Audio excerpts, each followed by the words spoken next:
You're like ma'am. Okay ma'am, thank you. नमस्ते everyone.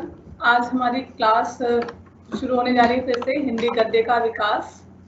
ठीक है, और आज का जो हमारा टॉपिक है वो है निबंध का विकास। ठीक है, तो आज हमें दो टॉपिक कवर करने हैं। पहला है निबंध का विकास और दूसरा है नाटक का विकास। तो सबसे पहले आज हम पढ़ेंगे निबंधों के विकास के बारे में। हम हिंदी गद्य की विविध विधाओं के बारे में पढ़ रहे हैं। जो बच्चे आज नए जुड़े हैं, मैं उन्हें बता देना चाहूँगी कि हमने जो हिंदी गद्य का जो इतिहास है, उसका आरंभ कैसे हुआ, उसका विकास कैसे हुआ और आधुनिक युग में उसकी किस तरह की कंडीशन है, इसके बारे में पिछली कक्षाओं में पढ़ा था। और पिछली कक्षा में हमने हिंदी गद्य की विभिन्न और विधाओं के बारे में पढ़ा था कि कैसे खड़ी बोली किस तरीके से आई और उससे पहले जो है ब्रज मिश्रित जो भाषा थी वो कैसे गद्य में प्रयोग की जाती थी, इस बारे में हमने पढ़ा था। और पिछली क्लास में हमने उपन्यासों के भी इतिहास और उसके विकास के बारे में पढ़ा था। और इसी तरीके से जो विभिन्न विधाएं हैं गद्य की, उनके बारे में हम एक एक क्लास में पढ़ेंगे। तो हिंदी की जो मैंने कई विधाएं आपको बताई थी, जैसे उपन्यास, कहानी, नाटक, निबंध, ठीक है, आत्मकथा, रिपोर्टाज, व्यंग्य, एकांकी, ये सब विधाएं होती हैं गद्य की। तो उसमें आज बारी है निबंध और नाटक की। तो आज हम निबंधों का विकास किस तरीके से हुआ, कौन से प्रमुख निबंधकार हुए, उन्होंने कौन कौन से निबंध लिखे, किस निबंधकार को ज़्यादा बड़ा माना जाता है, ठीक है, इन सब चीज़ों के बारे में पढ़ेंगे। और भारत में निबंध की उत्पत्ति कैसे हुई या पहले भी कोई परंपरा निबंधों की रही है, इस बारे में आज हम चर्चा करेंगे। तो सबसे पहले बात आती है निबंध की कि पहले निबंध का युग किस तरीके से शुरू हुआ है, या भारत में कोई परंपरा या निबंधों की रही है या नहीं रही है। हमने पिछली क्लास में भी पढ़ा था, उपन्यास की बात जब हम कर रहे थे कि भारतेंदु युग हुआ था एक। तो भारतेंदु युग में क्या हुआ था कि परिस्थितियां इस तरीके की थी कि क्योंकि उर्दू बहुल भाषा थी, भाषा में उर्दू फारसी के शब्द ज्यादा थे, ठीक है, तो ऐसी भाषा का उपयोग किया जा रहा था जो ब्रज भाषा ना होकर एक उससे अलग भाषा हो, खड़ी बोली हो, जो सामान्य जनता बोलती है। तो सामान्य लोग जो बोल रहे हैं वही हम साहित्य में लिखें, ऐसी कोशिश की जा रही थी उस समय के लेखकों के द्वारा। तो भारतेंदु जो उस युग के सबसे बड़े रचनाकार माने जाते हैं, सबसे बड़े लेखक माने जाते हैं, उनकी एक मंडली थी। उस मंडली ने कोशिश की कि हम जो है कोशिश करेंगे कि अब हम निबंध भी लिखें। निबंध का क्या मतलब होता है, पहले हम वो समझ लेते हैं। निबंध का मतलब होता है नी जमा बंध, बंध, ठीक है। निबंध यानी कि अच्छी तरीके से बंधा हुआ, यानी कि आप जैसे कुछ ब्लॉग पढ़ते हैं, आप किसी चीज के बारे में कोई रिव्यू पढ़ते हैं इंटरनेट पर, तो उनमें क्या दिया होता है, उनमें किसी प्रोडक्ट के बारे में या तो कुछ अच्छी चीज़ें बताई जाती हैं कि हाँ किस कंपनी ने बनाया, उसका ओरिजिन क्या है, क्या क्या उसमें नए फीचर्स हैं, क्या क्या चीज़ें आई हैं, उसमें नई टेक्नोलॉजी क्या यूज़ हुई है, ये सारे रिव्यू आप उसमें पढ़ते हैं, ठीक है। तो लेकिन वो एक टेक्निकल एस्पेक्ट है। जब हम साहित्य में इसकी बात करते हैं तो साहित्य में जो व्यंग्य हैं या तो वो इतिहास परक होते हैं, भाव परक होते हैं, या फिर व्यक्ति परक होते हैं। यानी कि उसमें किसी ऐसे टॉपिक पर बात की जाती है, जैसे आपने स्कूल में भी निबंध लिखा होगा दीपावली पर या होली पर, ठीक है, या फिर प्रदूषण पे निबंध लिखने के लिए आ जाता था आपके लिए, ठीक है। तो क्या होता है कि हमें टू द पॉइंट होकर उस टॉपिक को ही लेकर एक ऐसे लिखना होता था, ठीक है। तो लगभग उसी को ही निबंध कहते हैं। लेकिन जब साहित्य में इसकी बात आती है तो थोड़ी सी चीजें अलग हो जाती हैं। इसमें आपको अपने खुद के अनुभव भी लिखने होते हैं और सिर्फ एक मतलब प्रैक्टिकल चीज ही नहीं, मतलब सिर्फ यही बातें लिख देने कि हाँ प्रदूषण क्या होता है, क्या होता है, कुछ ये बातें भी शेयर करनी चाहिए उसमें कि आपने अगर उस तरीके का कोई सीन देखा तो आपने कैसा महसूस किया, ठीक है। कोई वाक्य आपके साथ उस तरीके का हुआ हो तो उसको भी इसमें मेंशन किया जाता है। इसलिए व्यंग्य परक कुछ निबंध इस तरीके से भी लिखे गए जिसमें बहुत ही भाषा मुहावरेदार रही। तो निबंध का अर्थ होता है एक अच्छी तरीके से बंधा हुआ, ठीक है। यानी किसी टॉपिक पर हम लिख रहे हैं तो हम उसी टॉपिक से टू द पॉइंट होकर कोई बात कह रहे हैं, पहले हम उसका इतिहास बता रहे हैं, उसका आरंभ कहाँ से हुआ, ठीक है, फिर उसमें और क्या क्या चीजें आजकल चल रही हैं, फिर हम उसका एक कंक्लूजन लिखते हैं, ठीक है, ये निबंध का पैटर्न होता है। तो जो भारतेंदु युग है उसमें किस तरह की उस समय परिस्थितियां थी कि सब लोग जो है त्रस्त थे अंग्रेजों के अत्याचारों से, ठीक है। तो क्या हो रहा था, सब जो सामान्य जनता थी वो अपने आप को ऐसा महसूस करती थी कि हाय हम तो लुट गए, ये हो गया हमारे साथ, ये अन्याय हो रहा है, वो अन्याय हो रहा है। तो उन लेखकों ने ये बात सोची कि जो हमारी जनता है इसके अंदर क्या है, मतलब दीन भावना ज्यादा आ गई है कि हम दूसरों के रहम पर रह रहे हैं या हमारे साथ अन्याय हो रहा है, इसमें खुद के लिए यानी कि एक सेल्फ रिस्पेक्ट वाली जो चीज है वो खत्म होती जा रही है। तो हमें उनका गौरव जगाना है, ठीक है, उनके अंदर देश प्रेम की भावना जगानी है, ताकि हम जब स्वतंत्रता के लिए लड़ाई करें तो भी ये लोग उठकर आए, इनके अंदर इतनी आत्मशक्ति हो कि हाँ ये अपने देश कंट्री को फ्रीडम के लिए भी फाइट कर सके। तो उसके लिए उन्होंने निबंधों का सहारा लिया, क्योंकि उस समय से पहले तो प्रिंटिंग प्रेस थे नहीं, धीरे धीरे न्यूज़पेपर्स आए, अखबार समाचार पत्र जब शुरू हुए तो समाचार पत्रों के माध्यम से जो पढ़ी लिखी जनता है वहां तक संदेश पहुंचता था। तो उन्होंने अपने निबंधों के माध्यम से समाचार पत्रों को एक माध्यम बनाया अपने विचारों को जनता तक पहुंचाने का। तो इस प्रकार के निबंध लिखे जा रहे थे जिनमें देश के गौरव की बात हो कि इतिहास आपका क्या रहा, इतिहास में आपका मतलब इतना गौरवशाली इतिहास था, इतने राजा महाराजा गौरवशाली थे और आप इस तरह की दिनहीन बातें करते हैं, तो ऐसा नहीं करना चाहिए। या फिर जो हमारे समाज सुधार आंदोलन चल रहे थे उन विषयों से संबंधित भी निबंध लिखे जा रहे थे। अब जो निबंध है, निबंध का विकास है, इसमें 4 युग आते हैं। पहला है इसमें भारतेंदु युग, दूसरा आता है प्रसाद युग, तीसरा इसमें आता है दूसरा आता है द्विवेदी युग, भारतेंदु युग, द्विवेदी युग, प्रसाद युग, ठीक है, और उसके बाद आधुनिक युग आ जाता है। तो इसमें 4 युगों की बात होगी। तो अब हम पहले युग की बात कर रहे हैं, भारतेंदु युग की बात हो रही है यहाँ पे।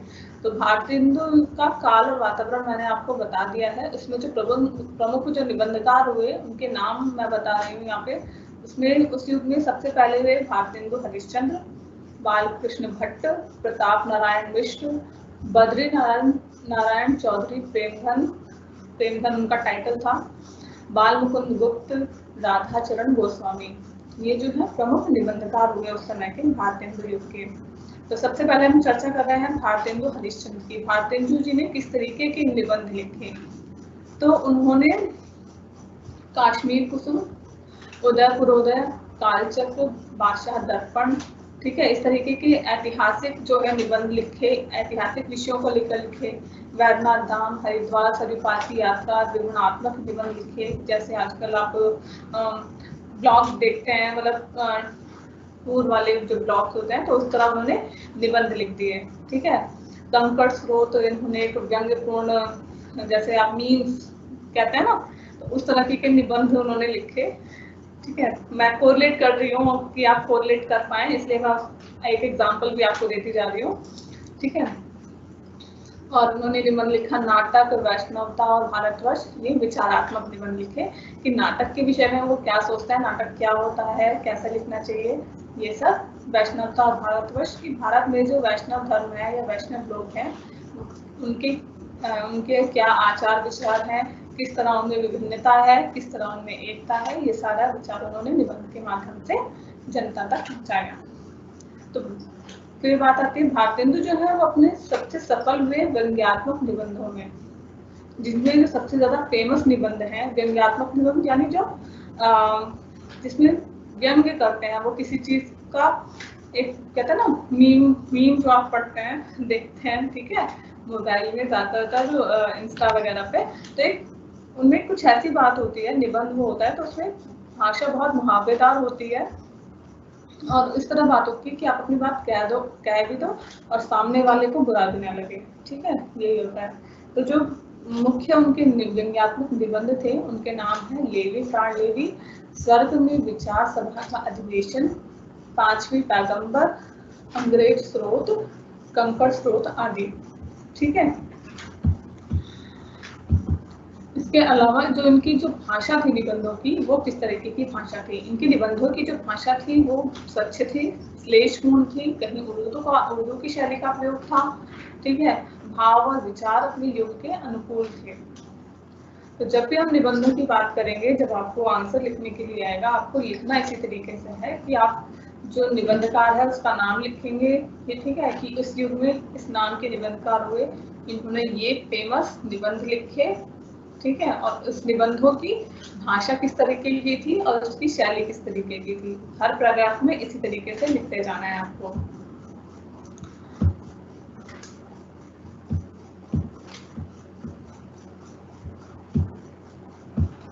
अब बात करते हैं आगे जो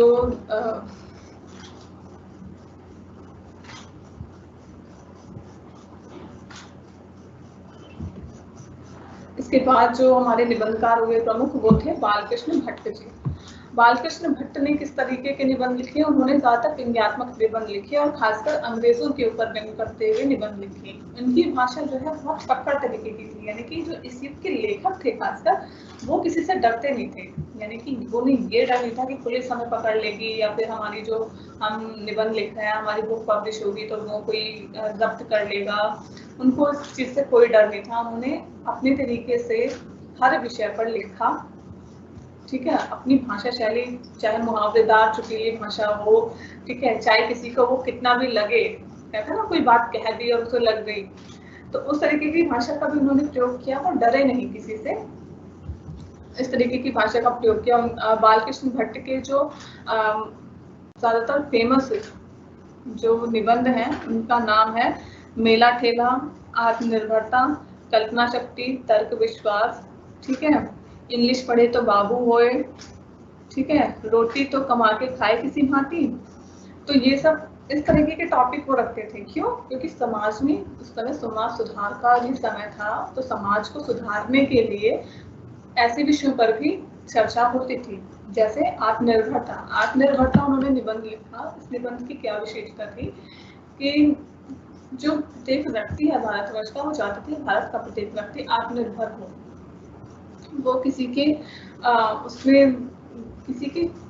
उसमें ना पड़े, मतलब कि यही हमारा दाता है, यही हमें खाना देगा और यही हमें सब कुछ देगा। आत्मनिर्भर होना, हम अपने या तो माता पिता पर या किसी पर बोझ न बने, हम स्वयं आत्मनिर्भर हों, ठीक है। ये सारी चीजें उस निबंध में कही गई। तो भारत के उस समय के जो युवा थे, युवाओं में इस तरह की प्रेरणा देने के लिए इस प्रकार के निबंध लिखे गए।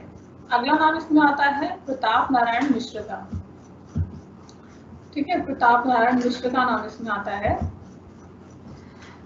प्रताप नारायण मिश्र जी ने बहुत ही चुलबुली भाषा में, बहुत ही इन्होंने भी बहुत विनोदपूर्ण तरीके से, यानी कि बहुत मजाकिया लहजे में निबंध लिखे।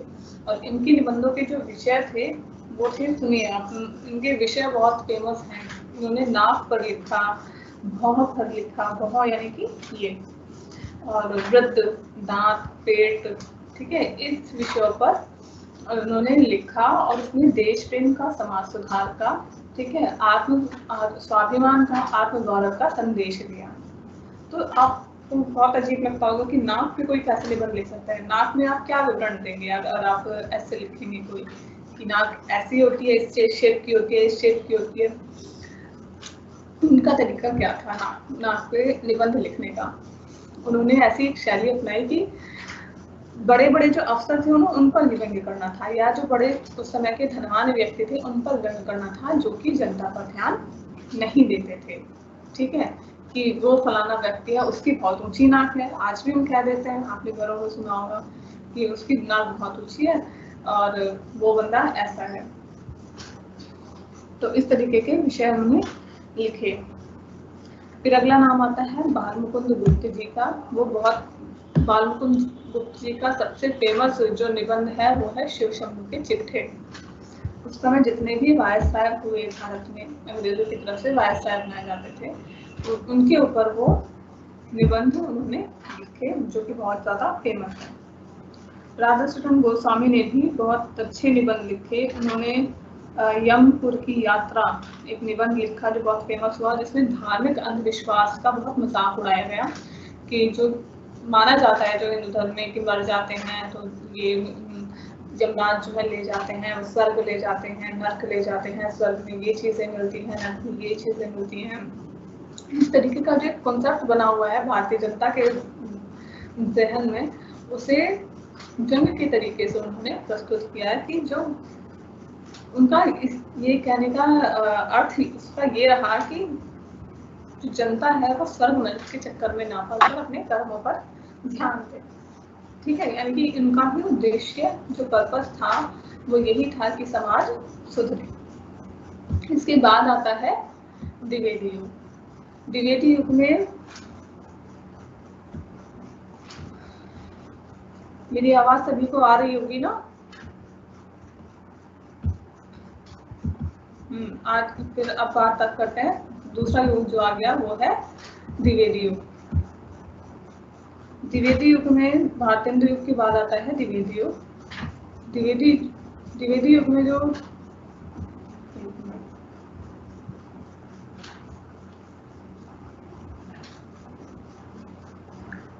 द्विवेदी युग में जैसे पिछली क्लास में मैंने बताया था, सन 1903 में सरस्वती पत्रिका के संपादक हुए महावीर प्रसाद द्विवेदी जी।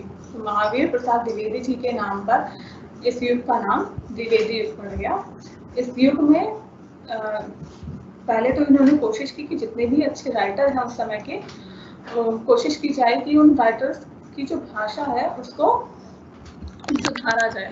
उस भाषा को सुधारा गया। ठीक है,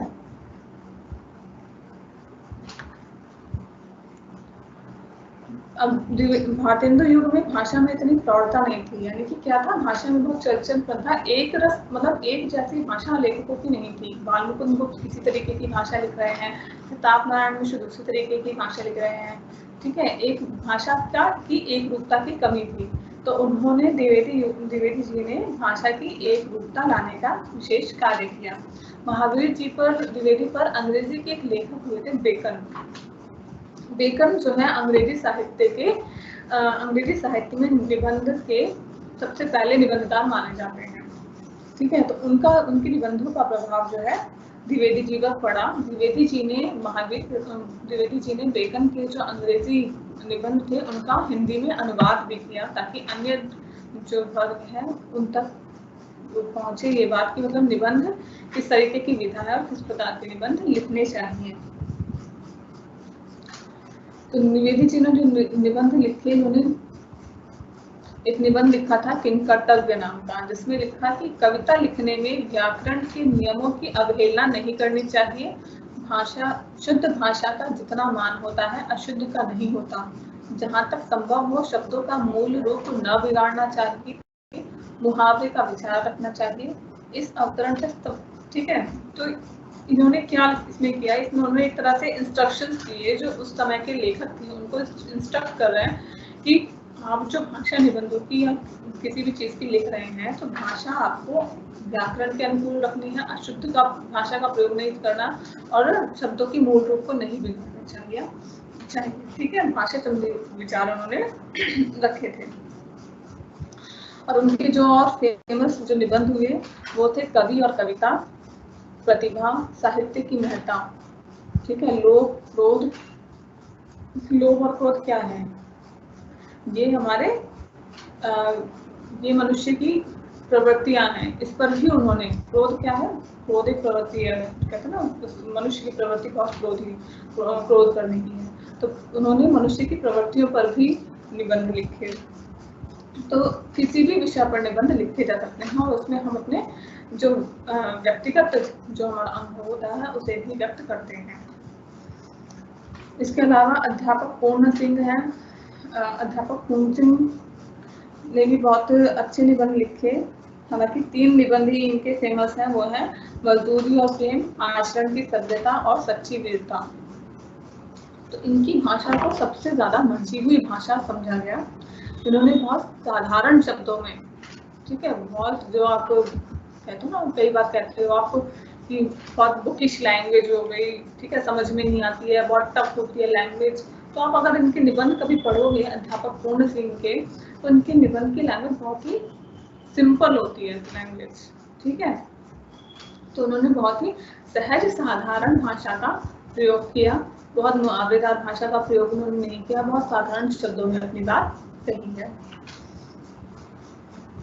अगला नाम आता है चंद्रधर शर्मा गुलेरी जी की। चंद्रधर शर्मा गुलेरी जी ने भी कुछ ही निबंध लिखे थे, ठीक है। ये कम उम्र में ही इनकी मृत्यु हो गई थी और इनका सबसे फेमस जो निबंध है वो है कछुआ धर्म, सबसे प्रसिद्ध निबंध है। इस निबंध की जो में तर्कपूर्ण प्रभावशाली विचार प्रधान शैली का प्रयोग किया गया था, ठीक है। अब आ जाते हैं द्विवेदी युग पर।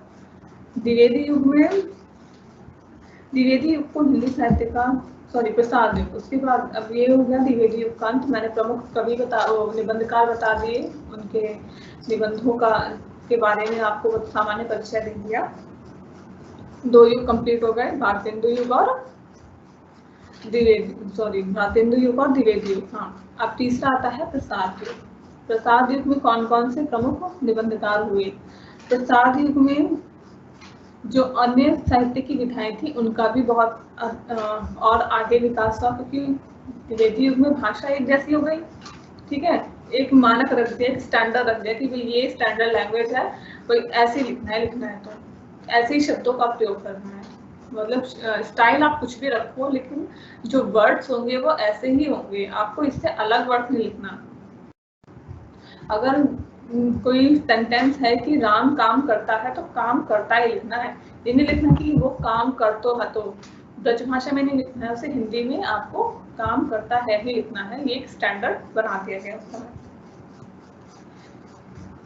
द्विवेदी युग में जो है उस समय वर्णन और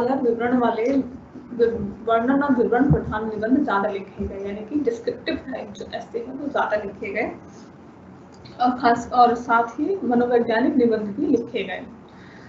और इसमें सबसे पहला नाम आता है उसमें गुलाब राय जी, ठीक है। बाबू गुलाब राय जी, ये निबंध, इनका एक निबंध है फिर निराश क्यों, मेरी असफलताएं अंधेरी कोठरी। ये इनके निबंध संग्रह हैं, यानी कि 3 बुक्स इन्होंने लिखी निबंध की। पहली थी फिर निराश क्यों, मेरी असफलताएं और अंधेरी कोठरी। तो ये जो दोनों मेरी असफलताएं में इन्होंने जो अपने इनके लाइफ में असफलता किस चीज में असफल हुए, वो सारी चीजें इन्होंने लिखी। और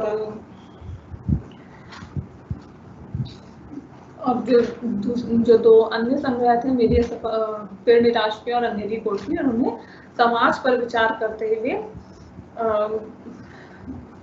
निबंध लिखे। जैसे निबंध था उनका फिर निराश क्यों, ये निबंध अपने साथ ये स्कूल की किसी किताब में लगा हुआ है, निबंध किसी सिलेबस में, शायद आप लोगों में से किसी ने पढ़ा भी हो। फिर निराश क्यों में एक स्टोरी आती है कि लेखक जो है बस में सफर कर रहा है, बीच रास्ते में, सुनसान रास्ते में बस खराब हो जाती है। सब यात्री डर जाते हैं कि ये बस वाले ने कहीं जानबूझकर ऐसी जगह पे बस तो नहीं रोक दी है कि डाकू लुटेरे हमारा सामान लूट लें। लेकिन फिर और उनके साथ एक लेडीज होती है और उसका छोटा बच्चा होता है, सब लोग बहुत परेशान हो जाते हैं। लेकिन जो बस ड्राइवर होता है, कंडक्टर होता है, वो सबकी बहुत हेल्प करते हैं और उनको किसी तरीके से जहाँ उनको जाना है सेफली पहुँचा देते हैं। तो लेखक का यही कहना है कि उस टाइम जो एक ड्रामेटिक सीन हो जाता है कि सुनसान जगह पर हम लोग फंस गए, ये हो गया वो हो गया, तो इस तरीके का उन्होंने अपना जो अनुभव था वो अपने निबंध में लिखा। और उन्होंने लिखा कि जो इंसानियत है वो खत्म नहीं हुई है। उस जो पूरे जो घटनाक्रम है उस निबंध में, उसमें उनका कहने का तात्पर्य यही है कि जो आज भी इंसानियत बची है, इंसान इंसान की हेल्प करता है, इसलिए हमें निराश नहीं होना चाहिए कि भाई ये तो लाइफ खत्म, अब तो कुछ नहीं होगा, ऐसा हमें नहीं सोचना चाहिए। तो हर निबंध का एक उद्देश्य भी रहा साथ के साथ। मैं इसे जल्दी वाइंड अप करूंगी क्योंकि दूसरा भी टॉपिक हमारा रह रहा है, नाटक का सामान्य परिचय भी हमें पढ़ना है, ठीक है। तो प्रसाद युग में पहले लेखक है गुलाब राय जी, फिर है आचार्य रामचंद्र शुक्ल। आचार्य रामचंद्र शुक्ल का निबंध संग्रह है चिंतामणि। चिंतामणि के 4 पार्ट आ गए, ठीक है। तो उन्होंने भावों और मनोविकारों पर ज्यादातर अपने निबंध लिखे। मनोभाव क्या, जैसे उन्होंने लिखा कि क्रोध, क्रोध पे द्विवेदी जी ने भी लिखा था, ईर्ष्या क्या होती है, लोभ और प्रीति क्या है, उत्साह क्या है, ठीक है। जैसे उत्साह यानी कि एक्साइटमेंट, हम कब कब एक्साइटेड होते हैं, ठीक है, कैसी वो कंडीशंस क्या होती हैं, ठीक है, और कुछ उदाहरण उस निबंधों में लिखते जाना, ये उनकी निबंध कहने की शैली थी। हालांकि इनकी लैंग्वेज को बहुत टफ माना जाता है, इनकी भाषा को संस्कृतनिष्ठ माना जाता है, लेकिन आप जो हिंदी साहित्य पढ़ने वाले हैं, इनकी लैंग्वेज में एक एक बात में बहुत बड़ा सार कहा गया होता है। ये बहुत बड़े लेखक हुए हिंदी साहित्य में। और लोकमंगल की भावना इनकी निबंधों की प्रमुख विशेषता थी, ठीक है। लेखन शैली बहुत ही गंभीर लेखन शैली थी इनकी, आलोचक थे तो निबंधकार भी थे, और लोकमंगल की भावना इनके निबंधों की प्रमुख विशेषता थी।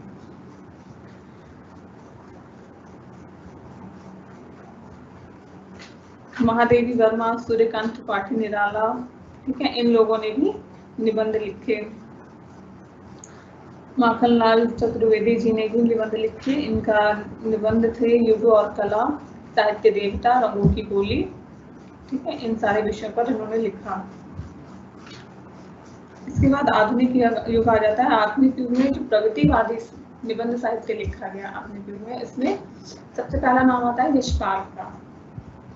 यशपाल जो है प्रगतिशील लेखक माने जाते हैं। प्रगतिशील का मतलब है जो लोग समाज का जो वंचित वर्ग है, जो मजदूर वर्ग होता था, ठीक है, उनको उनकी समस्याओं को लेकर उनको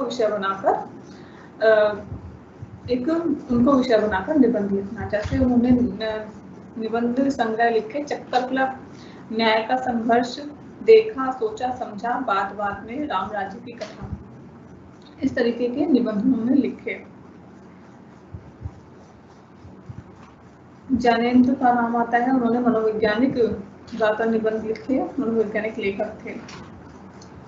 इसके अलावा जो सबसे फेमस रहे उसमें है विद्यानिवास मिश्र जी। विद्यानिवास मिश्र जी ने ललित निबंध लिखे, और एक सबसे और भी फेमस नाम आता है वो है हजारी प्रसाद द्विवेदी जी का। उन्होंने भी ललित निबंध लिखे।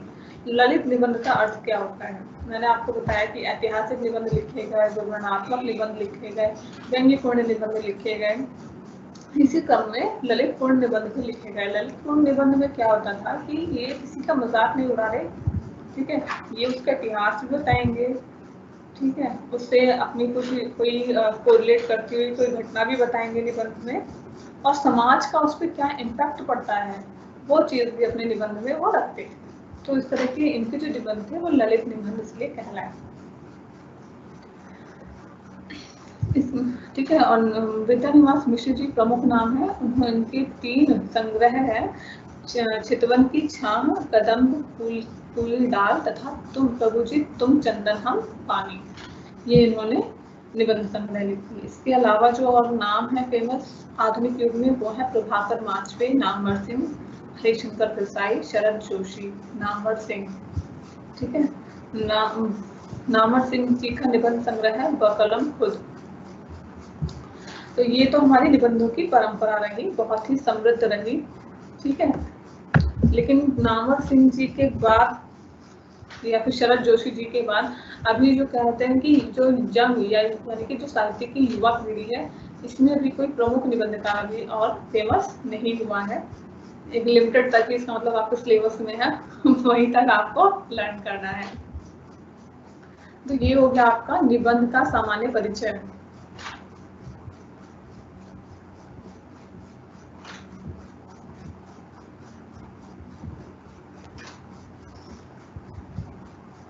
अब हम आ जाते हैं अपने सेकंड टॉपिक पर। सेकंड टॉपिक है आज का हमारा नाटक का सामान्य परिचय। नाटक क्या है, नाटकों का इतिहास क्या रहा है, कौन कौन से प्रमुख नाटककार हुए, ठीक है, नाटकों के कौन कौन से युग थे, युग के साथ साथ, ठीक है, नाटकों के, और ये भी था कि नाटक क्या होते हैं, तो क्या क्या पार्ट्स होते हैं नाटक में, ठीक है। तो नाटक की जो शुरुआत मानी जाती है वो भी पहले ये हुआ कि नाटक भारत में भी होते थे। 5000 वर्ष पूर्व एक ग्रंथ मिलता है जिसका नाम है नाट्य शास्त्र, ठीक शास्त्र प्राप्त होता है, नाट्य शास्त्र, भरत मुनि द्वारा वो लिखा गया था। तो नाट्य शास्त्र को बोलते हैं वो चक्षु काव्य है, यानी कि हम देख कर किसी चीज से एंटरटेनमेंट ले रहे हैं। ठीक है, पहले जो एंटरटेनमेंट का तरीका क्या था, कविता सुनते थे, एंटरटेनमेंट कर लेते थे। ठीक है, तो वो क्या था, वो एक श्रव्य माध्यम था, वो श्रव्य काव्य था। क्या है नाटक, क्या है, चक्षु काव्य है, यानी कि हम देख के एंटरटेनमेंट कर रहे हैं, अपना मनोरंजन कर रहे हैं।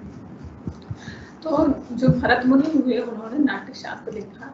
नाट्य शास्त्र में उन्होंने बताया कि किस तरीके के पात्र होने चाहिए, नायक कैसा होना चाहिए, नायिका कैसी होनी चाहिए, देश काल और वातावरण के अनुसार कथा होनी चाहिए। ठीक है, पात्रों की भाषा शैली क्या होनी चाहिए, और सारी जो कथा है उसका एक उद्देश्य होना चाहिए।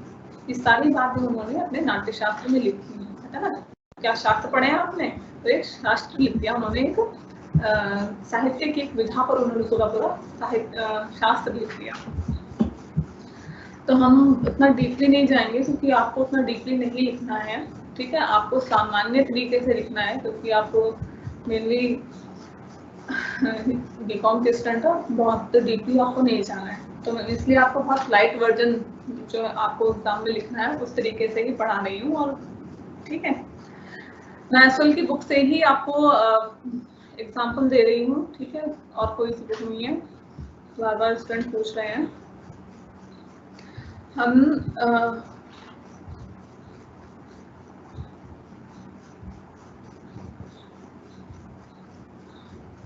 माना जाता है कि जो नाटक जो लिखे गए थे वो पहला मौलिक नाटक माना जाता है, यानी कि सबसे पहले जो हिंदी में किसी हिंदी राइटर ने जो लिखा था वो माना जाता है रीवा नरेश विश्वनाथ सिंह का आनंद रघुनंदन।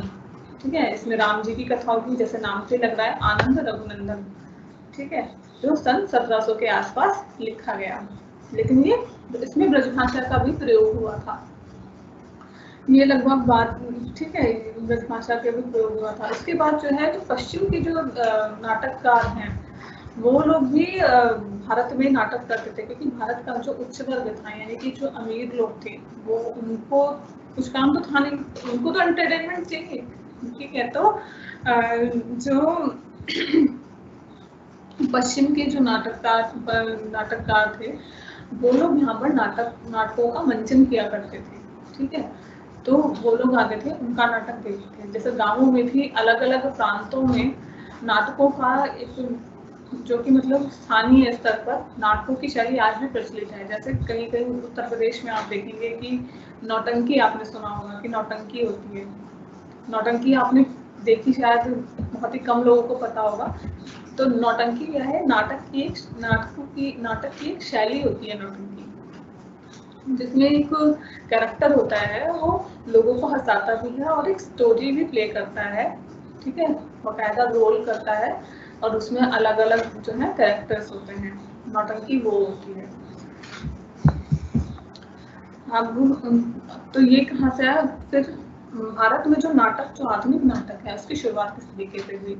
पश्चिम के जो नाटककार हैं, जैसे मैंने बताया, भारतेंद्र युग में जो कोशिश की जा रही थी कि हम पाश्चात्य साहित्य से प्रेरणा लें, तो अनुवाद बहुत हो रहे थे। जैसे निबंधों का भी अनुवाद हुआ था, द्विवेदी जी ने बेकन के निबंधों का, बेकन के जो निबंध है उसका अनुवाद किया था। तो इसी तरीके से नाटकों का भी अनुवाद किया जाने लगा। तो बंगला में अनुवाद हुआ। ठीक है, या फिर जो हिंदी भाषी जो प्रदेश है, वहाँ पर जिन लोगों को अंग्रेजी साहित्य का ज्ञान था, उन्होंने अंग्रेजी के लेखकों को पढ़ना शुरू किया। जैसे शेक्सपियर है, ठीक है, उसके जो भी नाटक हुए उन्हें पढ़ा गया। और भी जो उस समय के फेमस नाटककार थे, उनको उन्होंने पढ़ा और उससे प्रेरणा ली, और उन्होंने सोचा कि हमें भी इस तरीके से नाटक लिखना चाहिए, हम संस्कृत वाले ढंग से लिखेंगे। तो अब वो क्या है, अब वो उतने वैलिड नहीं है, क्योंकि पब्लिक उसे समझेगी, जनता जो उस चीज को समझेगी नहीं, तो हमें उस तरीके से नहीं लिखना चाहिए। उन्होंने कहा, क्योंकि उसमें काफी सारे संस्कृत नाटक में काफी सारे जो है अनुशासन होते थे, क्योंकि मंच इतने इंच से इतने इंच का होना चाहिए, कॉस्ट्यूम ऐसी ही होनी चाहिए, और जो उसका हीरो है नायक है उसमें ये क्वालिटीज होनी चाहिए, नायक धीरोदात्त होना चाहिए, उच्च कुल का होना चाहिए, ठीक है, उसकी बहुत सारी क्वालिटीज हुआ करती थी। तो उन्होंने कहा नहीं, हमें हमेशा, जैसे राम जी का कैरेक्टर आप देखते हो रामलीला में, तो राम जी का कैरेक्टर नायक है ना, वो हीरो है, रामायण के हीरो वही है। तो राम जी का जो कैरेक्टर है उसमें, तो संस्कृत में जो शैली नाटक की अपनाई जाती थी उसमें हमेशा हीरो ऐसा ही होता था जैसे राम है। तो उन्होंने कहा हम हर नाटक में तो ऐसे सेम टू सेम हीरो को नहीं दिखा सकते, हमें कुछ अलग करना है। तो उन्होंने जो अंग्रेजी साहित्य है उससे प्रेरणा ली कि हम प्रेम जैसे विषय पर भी लिख सकते हैं। जैसे अंग्रेजी में संस्कृत में एक नाटक बहुत फेमस हुआ था, वो था अभिज्ञान शाकुंतलम, ठीक है, कालिदास जी के द्वारा लिखा गया था। तो उसका हिंदी में अनुवाद किया गया शकुंतला नाम से, बहुत फेमस हुआ। कहानी वही थी, राजा होता है, उसे ऋषि के पास, ऋषि की बेटी से प्रेम हो जाता है, दोनों विवाह कर लेते हैं, लेकिन राजा को कोई दूसरा ऋषि होता है, वो श्राप दे देते हैं और राजा जो है अपनी पत्नी को भूल जाते हैं और राजमहल चले जाते हैं। फिर उनकी पत्नी जो है वो वन में ही रह रही होती है, वो इंतजार करते हैं कि राजा आएंगे, ठीक है। फिर जो राजा है उन्हें अपनी निशानी दी हुई होती है अपनी पत्नी को, एक रिंग। तो एक दिन नहाते हुए नदी में वो रिंग बह जाती है, ठीक है, और वो रिंग कोई मछली अपने मुंह में मछली खा लेती है। मछुआरा मछली पकड़ता है, ठीक है, उसको कट करता है तो वो कीमती से अंगूठी मिलती है। सैनिक पकड़ कर ले जाते हैं कि भाई मछुआरे के पास इतनी कीमती रिंग कैसे आ गई, इसने चोरी की होगी। राजा के पास ले जाते हैं कि इसने चोरी की है। राजा जैसे ही रिंग देखता है उसे याद आ जाती है कि ये रिंग तो मैंने अपनी फर्स्ट वाइफ को दी थी। तो फिर वो अपनी फर्स्ट वाइफ को ढूंढवाता है, फिर वो दोनों मिलते हैं। इस तरीके से वो एक नाटक था।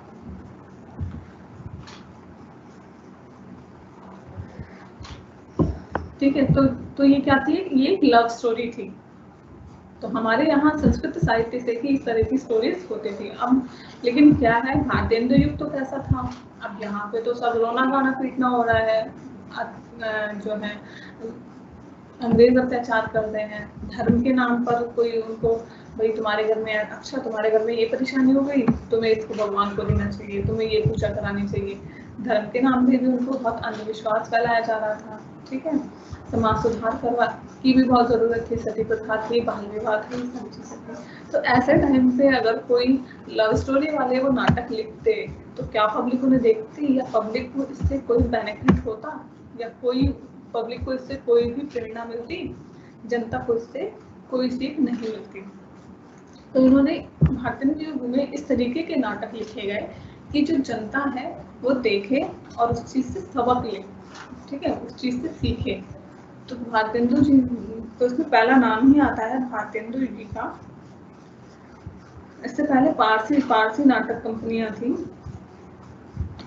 जो पारसी नाटक कंपनियां थी उसमें ज्यादा लव स्टोरी की दिखाई जाती थी, ठीक है। कह सकते हैं कि जो आजकल मूवीज बनती हैं लगभग इस टाइप की ही, कि मतलब बहुत ही उनको बोला जाता था कि बहुत भोंडापन उनमें दिखाया जाता था, ठीक है, यानी कि वो बहुत ही अच्छे नाटक नहीं हुआ करते थे। तो जो सभ्य वर्ग था, जो पढ़ा लिखा वर्ग था, वो पारसी नाटकों को पसंद नहीं करता था। तो पारसी नाटक कंपनियां भारत में इस तरह नाटक करती थी और पैसा कमाती थी। तो उन्होंने कहा भारतेंदु ने कि अब हम खुद की एक शैली विकसित करेंगे जो भारतीय शैली होगी। बेशक हमें उनसे प्रेरणा लेनी पड़े, लेकिन हम भारतीय भाषा में अपने टॉपिक्स पर, अपने ऐसे विषयों पर निबंध लिखेंगे जिससे जो हमारी जनता है वो प्रेरणा ले।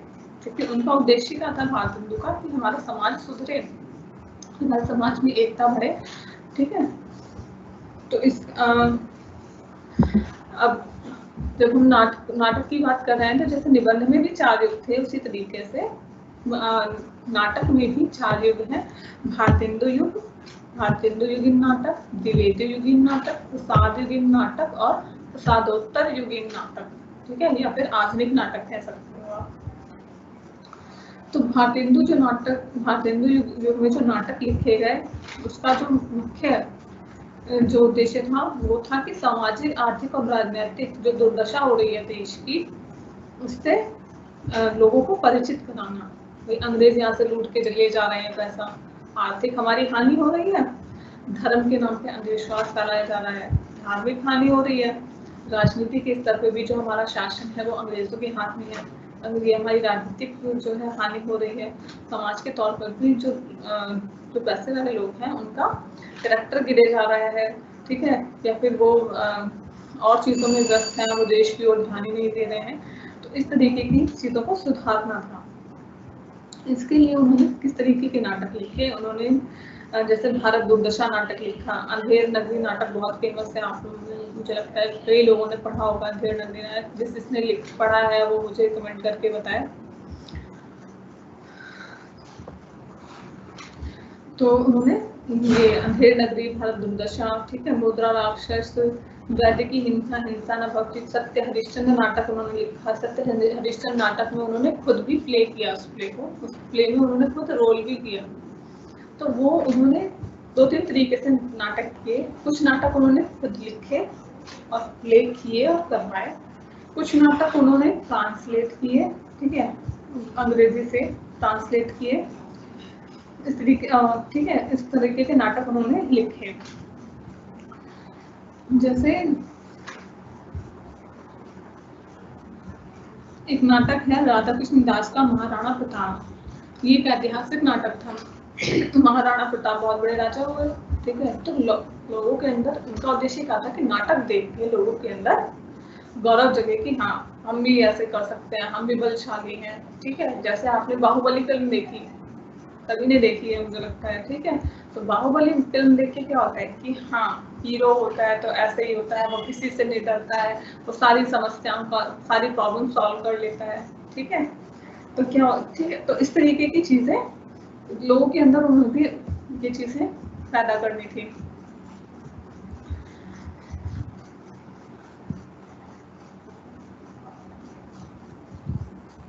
फिर हम आ जाते हैं द्विवेदी युग के नाटकों पर। द्विवेदी युग में किस तरीके के नाटक लिखे गए? द्विवेदी युग में बहुत ही कम नाटक लिखे गए, क्योंकि द्विवेदी जी का जो प्रमुख जो उनका कॉन्सेप्ट था, जागरूक था कि भाषा को सुधारो और जो भी लिखा जा रहा है न्यूज़पेपर के लहजे से लिखा जाए। उनका जो नाटकों में खास रुचि नहीं थी, इसलिए, और जो इसलिए अन्य नाटककार भी थे, उनका भी जो मोटिव था वो यही था कि हम निबंध लिखें या फिर समाज को सुधारने के लिए हम लिखें ज़्यादा, हम नाटक वाली चीज़ों में ना पढ़ें, क्योंकि उसमें एनर्जी भी ज़्यादा है और उनको वो चीज़ अपनी कह सकते हैं कि लाइक नहीं थी, और उस टाइम पे उतना ज़्यादा उसका क्रेज नहीं था, ठीक है। तो वहाँ पर बहुत कम हो गया नाटकों का, नाटक का उतना ज़्यादा विकास नहीं हुआ कह सकते हैं।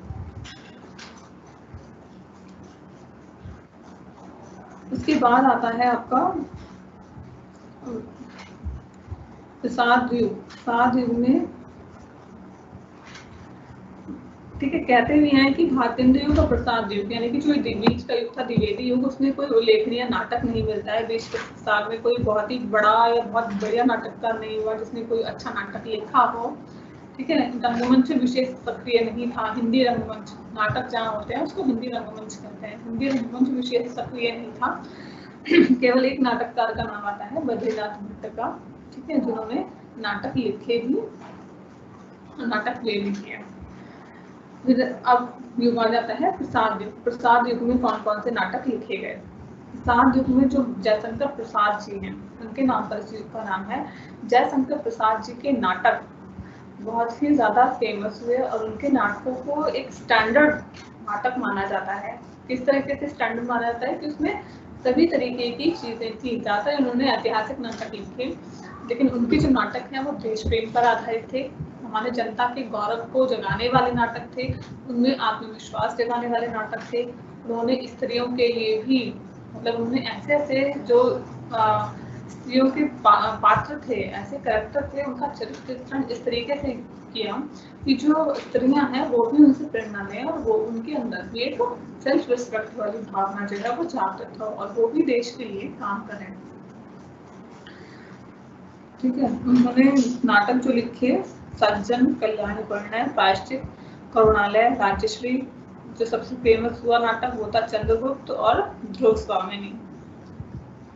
ठीक है, ये इनके नाटक थे। इनकी भाषा बहुत अच्छी थी, संस्कृत निष्ठ भाषा थी, लेकिन जो नाटकों का वो भाषा शैली का प्रयोग करते हैं, बहुत ही अच्छी भाषा शैली का प्रयोग करते हैं। जो आधुनिक नाटक लिखने की जो स्क्रीन पे लिखा जाता है, स्क्रीन प्ले बोलते हैं ना, जब भी हम कोई मूवी बनाने जा रहे होते हैं, सीरियल बनाने जा रहे होते हैं, तो कहानी तो हमारे पास होती है, लेकिन कहानी को स्क्रीन प्ले की तरह लिखना होता है कि पहले अब पर्दा गिरेगा, अब ये कैरेक्टर आएगा, अब ये सीन है, अब ये कैरेक्टर बात करेंगे, ठीक है, उसका ये अब ये एग्रेसिव मोड में है, ये ऐसे एक्ट करेगा।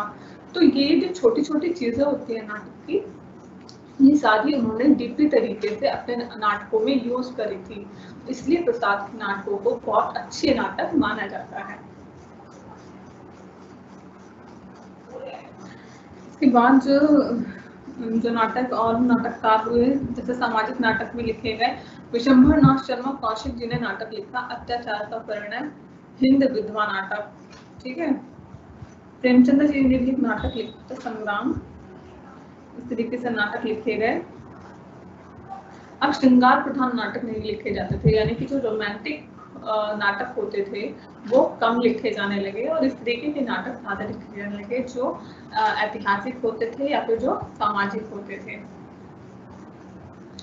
फिर आता है प्रसादोत्तर युगीन नाटक, यानी कि प्रसाद के युग के बाद जो नाटक लिखे गए वो अब जो नाटक लिखे गए, यानी कि हम आज के टाइम की बात कर रहे हैं, सन 1937 के बाद की, वो यथार्थ के ज्यादा करीब होते थे। यानी कि इसमें जो हीरो है वो ऐसा हीरो नहीं है जो जैसे राम जी हैं, यानी कि वो उच्च कुल में पैदा हुआ है, वो धीरोदात्त है, ठीक है, और उसमें बहुत सारी क्वालिटीज हैं। ऐसा हीरो अब कंपल्सरी नहीं रहा, ठीक है, हीरो को ऐसा दिखाना अब कंपल्सरी नहीं रहा आधुनिक युग में। अब यथार्थ के करीब आ गए, यानी कि हम सच्चाई के पास आ गए। अब जो है सच्ची तस्वीरें नाटकों में दिखाई जाती हैं। किस तरीके की सच्ची तस्वीर दिखाई जाती हैं? जैसे मोहन राकेश का नाटक है, उनका नाटक का नाम है आधे अधूरे, ठीक है। तो उसमें ये समस्या दिखाई गई कि फैमिली है और उस फैमिली में किस तरीके से लोग साथ में तो रह रहे हैं, लेकिन कोई भी किसी से बात नहीं करता, सबकी विचारधारा अलग अलग है। एक ही घर में रहते हैं, सबकी विचारधारा अलग अलग है, वो किस तरीके से बात करते हैं, क्या उनकी भी समस्या है, ये सब चीजें उस नाटक में दर्शाई गई हैं। तो क्या दिखाने की कोशिश करता है नाटककार? वो कोई कंक्लूजन नहीं दे रहा। आज के नाटककार जो है वो कोई आपको प्रेरणा नहीं देते नाटक से कि आप उससे कुछ कि नहीं, मेरा मोटिव ये था दिखाने का कि हाँ भाई एट द एंड मुझे कोई हैप्पी एंडिंग करनी है। अब हैप्पी एंडिंग वाला कॉन्सेप्ट आधुनिक युग में खत्म कर दिया गया। अब लिखे जाने लगे यथार्थ वाली जो नाटक है, यानी कि जो समस्या नाटक है वो लिखे जाने लगे। इसमें भी लक्ष्मी नारायण मिश्र जी का ने कई नाटक लिखे, सन्यासी, मुक्ति का रहस्य, राक्षस का मंदिर, ठीक है। इसके साथ उपेंद्र नाथ अश्क जी हैं, उनको बहुत फेमस माना जाता है। उन्होंने लिखा कैद, छठा बेटा, उड़ान, पैतरे, अलग अलग रास्ते, अंजो दीदी बहुत फेमस हुआ, ठीक है। इस तरीके के उन्होंने नाटक लिखे। बहुत सारे नाटककारों के नाम आपके किताब आप पढ़ेंगे उसमें मेंशन है। टाइम खत्म हो रहा है। अब आपको जो भी क्वेरीज हैं आप मुझे लिखकर बताते जाइए। नाटक का द्विवेदी युग रिपीट कर दीजिए। देखिए, द्विवेदी युग में कोई भी प्रमुख नाटककार नहीं हुआ, सिर्फ एक नाटककार का नाम लिया जाता है। द्विवेदी युग में नाटकों में कोई भी फेमस नाम नहीं हुआ, क्योंकि द्विवेदी युग में नाटकों को बहुत ही साइड कर दिया गया, ठीक है। रंगमंच ज्यादा नहीं किए गए, क्योंकि द्विवेदी जी का फोकस था कि पहले मैं लैंग्वेज ठीक करूंगा। बाकी सारे जो उस समय के राइटर्स थे उन्होंने उनका पूरा साथ दिया। हिंदी के जो भी राइटर्स थे उन्होंने द्विवेदी जी का पूरा साथ दिया कि हाँ ठीक है, हम जो है पहले अपनी कविता की लैंग्वेज को सुधारेंगे, अपने जो हम न्यूज में जो भी हम स्टोरी लिखते हैं वो उसको हम सुधारेंगे, हम ठीक है, हम अपनी कविता की और निबंधों की भाषा को सुधारेंगे, हम अपने उपन्यास की भाषा को सुधारेंगे। नाटक को बहुत ही साइड कर दिया गया, इसलिए नाटककार कोई भी फेमस नाटककार उस समय नहीं हुआ। सिर्फ एक ही नाटककार का नाम आता है द्विवेदी युग में, ठीक है, जिसका नाम मैं बता देती हूँ फिर से। वो नाटककार थे बद्रीनाथ भट्ट। ठीक है, बद्रीनाथ भट्ट सिर्फ द्विवेदी युग में एक एक्सेप्शनल केस माने जाते हैं, सिर्फ एक नाटककार फेमस हो वे जिन्होंने अच्छे नाटक लिखे।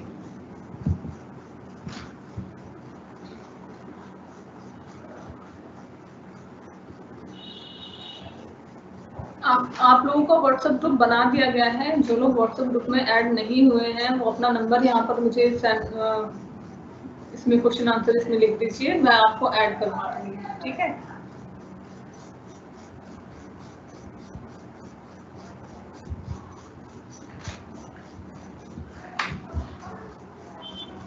आज का आपका ये टॉपिक खत्म होता है, नाटक का भी सामान्य परिचय। तो 2 टॉपिक आज हमने किए, निबंध का सामान्य परिचय किया, उसमें 4 युग थे आपके, भारतेंदु युग, द्विवेदी युग, ठीक है, प्रसाद युग और प्रसादोत्तर युग।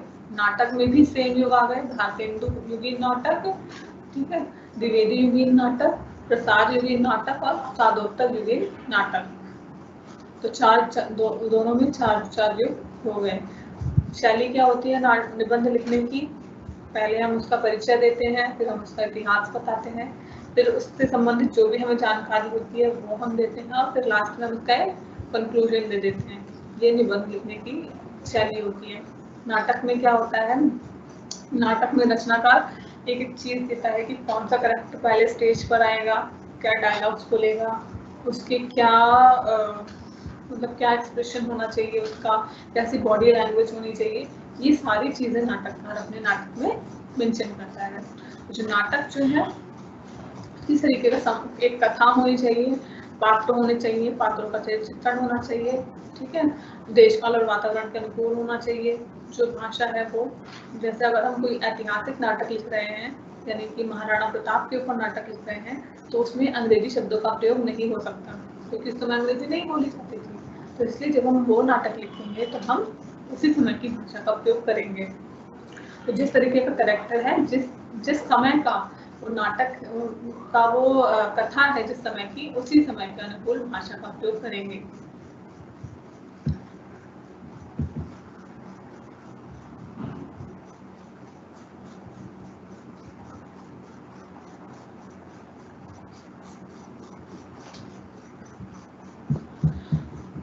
आज मैंने जो पढ़ाया उसमें इम्पोर्टेंट क्या है और एग्जाम में क्वेश्चन कैसे आएंगे। आज मैंने जो 2 टॉपिक पढ़ाए, निबंध और नाटक के, सिंपल पूछा जा सकता है कि निबंध का इतिहास बताइए और निबंध का सामान्य परिचय दीजिए। नाटक का भी सेम क्वेश्चन बनता है कि नाटक का ये प्रमुख नाटककार कौन से हुए, ये पूछ सकते हैं, या फिर भारतेंदु युग के प्रमुख नाटककारों का परिचय दीजिए, ऐसे पूछा जा सकता है। ठीक है, युग के साल भी पूछा जा सकता है आपसे कि इस युग में कौन से नाटककार हुए, इनको बताओ, ऐसे बता सकते हैं। तो आंसर लिखने का पैटर्न भी मैंने बता दिया आपको, आंसर कैसे लिखना है। जैसे आ गया कि नाटक का सामान्य परिचय दीजिए, तो पहले बताएंगे कि नाटक कहते किसे हैं, ठीक है, 2 डेफिनेशन देनी बहुत जरूरी है, 2 डेफिनेशन जरूर देनी है आपको, ठीक है, नाटक की 2 डेफिनेशन दोगे आप। उसके बाद आपको क्या लिखना है, तो उसके बाद आप लिखोगे कि नाटक के कौन कौन से युग हैं। आपने बता दिए 4 युग हैं, फिर एक एक युग को डिस्क्राइब कर देना है कि ये युग था, भारतेंदु युग था, तो इसमें पहले ये नाटककार हुए, उन्होंने ये चीजें बताई, इन्होंने ये नाटक लिखे और उनकी भाषा कैसी थी। फिर ये नाटककार हुए, इन्होंने ये निबंध लिखी, इनकी भाषा ऐसी थी। तो कम से कम 4 राइटर, हर युग के 4 राइटर आपको याद करने पड़ेंगे। इस तरीके से हम इसको आंसर को लिखेंगे।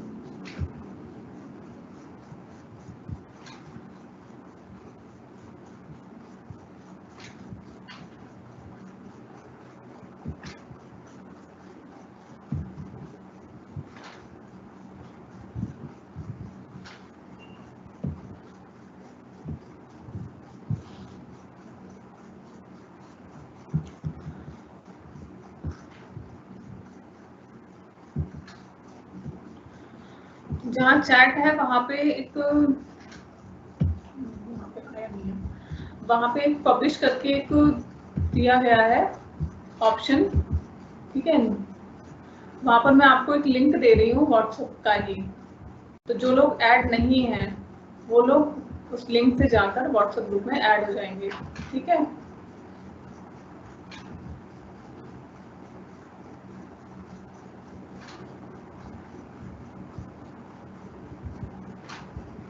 मैं उस ग्रुप में नहीं हूँ अभी, मैंने एक मॉनिटर बनाई हुई है, वो उस ग्रुप में है, ठीक है, तो वही मैं आपको भेज रही हूँ।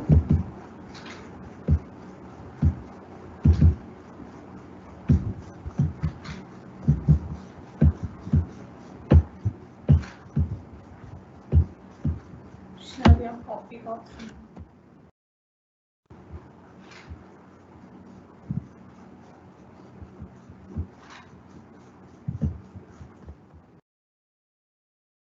मैंने आपको भेज दिया है। पब्लिश्ड में जाइए आप, यहाँ पे जो 3 ऑप्शन दिए हुए हैं, न्यू, पब्लिश्ड और डिसमिस में, पब्लिश में जाके लिंक दिया गया है आपको व्हाट्सएप ग्रुप का, आप उस लिंक से जाकर आप व्हाट्सएप ग्रुप में ऐड हो सकता है, ठीक है। और आई होप एसएल की जो बुक है वो आप सभी लोगों ने डाउनलोड कर ली होगी।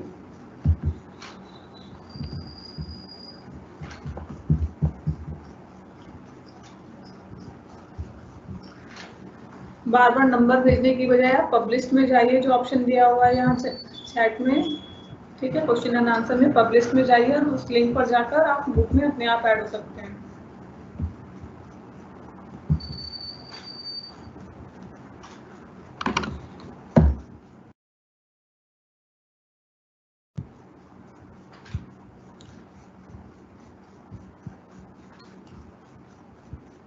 आपके पास 3 मिनट का समय है, 3 मिनट के अंदर आप लोग ऐड हो जाइए, वरना ये क्लास लीव हो जाएगी तो फिर आपको शो नहीं होगा वो लिंक।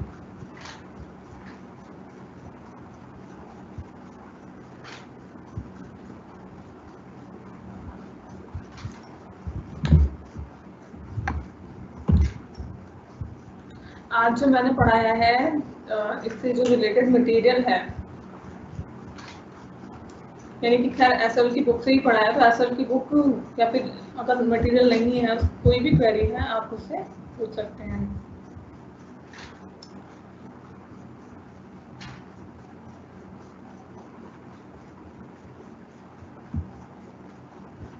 एग्जाम से पहले कुछ क्वेश्चन पेपर सॉल्व करवा दोगे?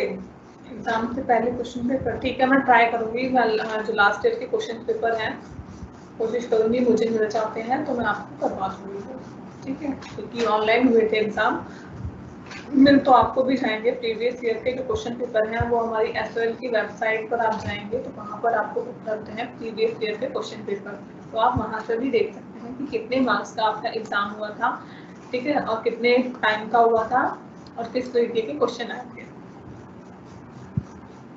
ज़्यादा पुराने आपको क्वेश्चन नहीं मिलेंगे क्योंकि सिलेबस अभी 1-2 साल पहले ही कुछ इसमें चेंजेस हुए हैं, तो बहुत ज़्यादा पुराने आपको, जैसे लोग कहते हैं कि 10 ईयर ले लें क्या, तो उस तरीके से मत कीजिए। आप पिछले 3 साल के ही आप क्वेश्चन पेपर सॉल्व कर लेते हैं या देख लेते हैं तो काफ़ी हेल्प हो जाएगी आप लोगों की। तो एसएल की वेबसाइट पर जाइए और वहाँ से आपको जो स्टडी मटेरियल है वो वहाँ से आप डाउनलोड कीजिए, अपना सिलेबस डाउनलोड कीजिए और प्रीवियस ईयर के क्वेश्चन पेपर हैं वो डाउनलोड कर लीजिए। आप लोगों की उसी से काफ़ी हेल्प हो जाएगी, इधर उधर भटकने की कोई ज़रूरत नहीं है।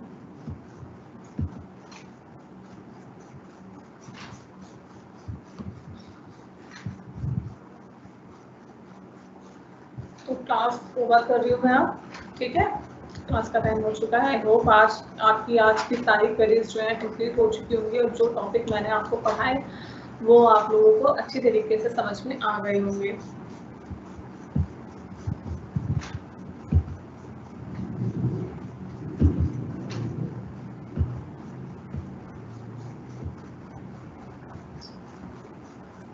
तो जो नेक्स्ट टॉपिक है आपका मैं वो भी बता देती हूँ, नेक्स्ट क्लास में हम क्या पढ़ने वाले हैं,